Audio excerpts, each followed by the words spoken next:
Hello friends, welcome to my channel. இன்றைக்கி நம்ம வீடியோவில் உங்கள் கூட நான் குட்டி குட்டி டிப்ஸ் தாங்க ஷேர் பண்ணியிருக்கேன். வீடியோ ஃபுல்லும் பாருங்கள்.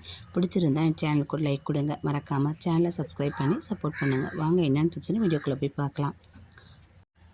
ஃபஸ்ட் இப்போ என்னென்னு பார்த்தீங்கன்னா, நம்ம எல்லார் வீட்லேயும் இந்த மாதிரி காய் துருவுறது வச்சுருப்போம். ஒரு சில நாள் கழித்து அதில் நம்மளால் நல்லா சீவ முடியாது. சீவுனாலும் கையில் நமக்கு குத்திக்கிற மாதிரி இருக்கும், ஷார்ப் போயிடும்.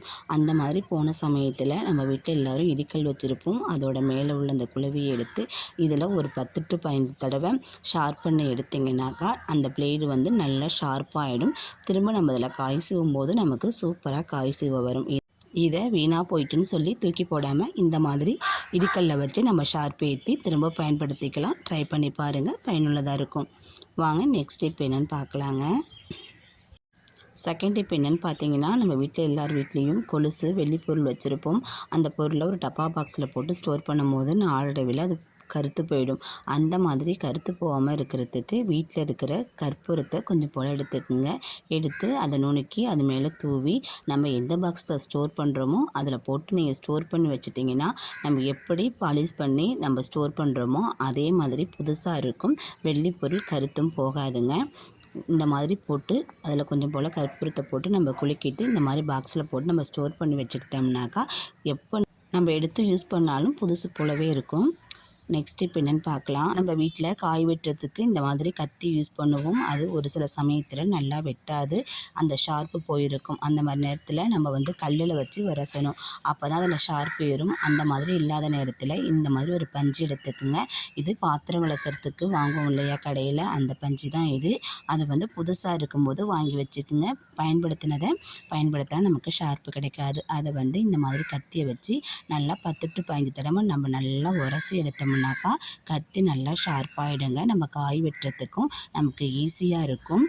ட்ரை பண்ணி பாருங்கள். 10 ரூபா பஞ்சு மட்டும் இருந்தால் போதும். நம்ம சூப்பராக நம்ம வந்து வீட்லேயே ஈஸியாக நம்ம கத்தி வச்சு ஷார்ப் பண்ணிடலாம். ட்ரை பண்ணி பாருங்கள். நெக்ஸ்ட் இப்போ என்னென்னு பார்த்தீங்கன்னாக்கா, நான் ரேஷன் அரிசி தாங்க எடுத்திருக்கேன். இந்த அரிசியை நான் எதுக்கு பயன்படுத்த போகிறேன்னு பார்த்தீங்கன்னா, இதில் கொஞ்சோண்டு மட்டும் கம்போர்ட் ஊற்றி பாருங்கள், நல்லா வாசமாக இருக்கும்.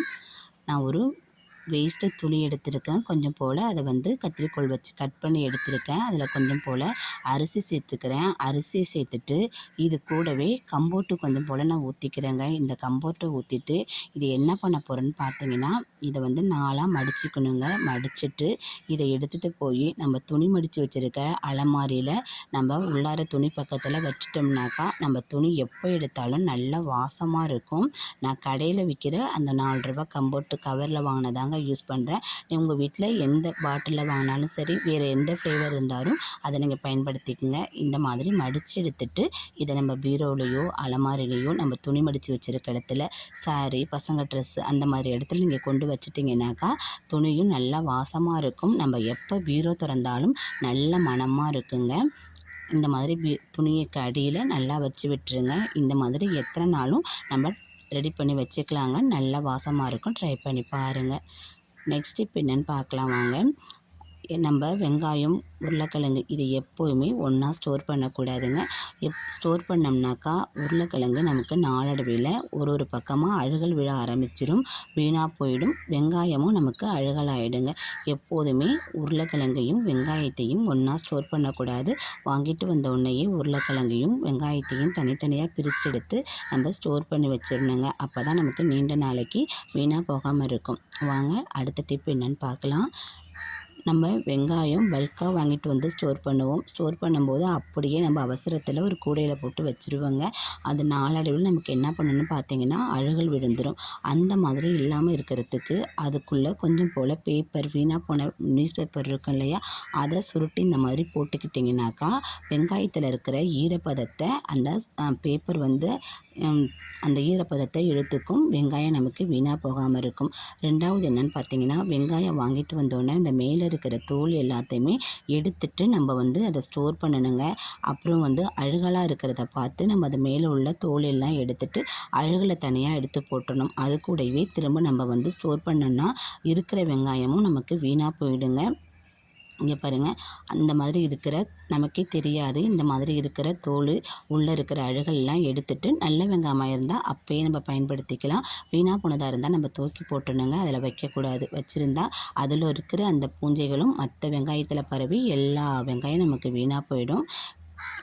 இதில் உள்ள தோல் எல்லாமே எடுத்துகிட்டு ஸ்டோர் பண்ணுங்கள். நமக்கு நீண்ட நாளைக்கு வெங்காயம் அப்படியே இருக்கும். ட்ரை பண்ணி பாருங்கள். லாஸ்ட் டிப் என்னென்னு பார்க்கலாம் வாங்க. நம்ம ஒரு சிலர் வீட்டில் மூட்டைப்பூச்சி தொல்லை நமக்கு அதிகமாக இருக்கும். குட்டி குட்டி பூச்சி தொல்லையும் அதிகமாக இருக்குங்க. அந்த மாதிரி சமயத்தில் நம்ம வீட்டில் இருக்கிற கற்பூரத்தை கொஞ்சம் போல் எடுத்து நமக்கு மூட்டைப்பூச்சி எங்கெங்கே இருக்கோ அந்த பக்கத்தில் இந்த மாதிரி போட்டு விட்டுருங்க. கண்டிப்பாக அந்த மூட்டைப்பூச்சி தொல்லையும் இருக்காது, எறும்பு தொல்லையும் நமக்கு இருக்காது.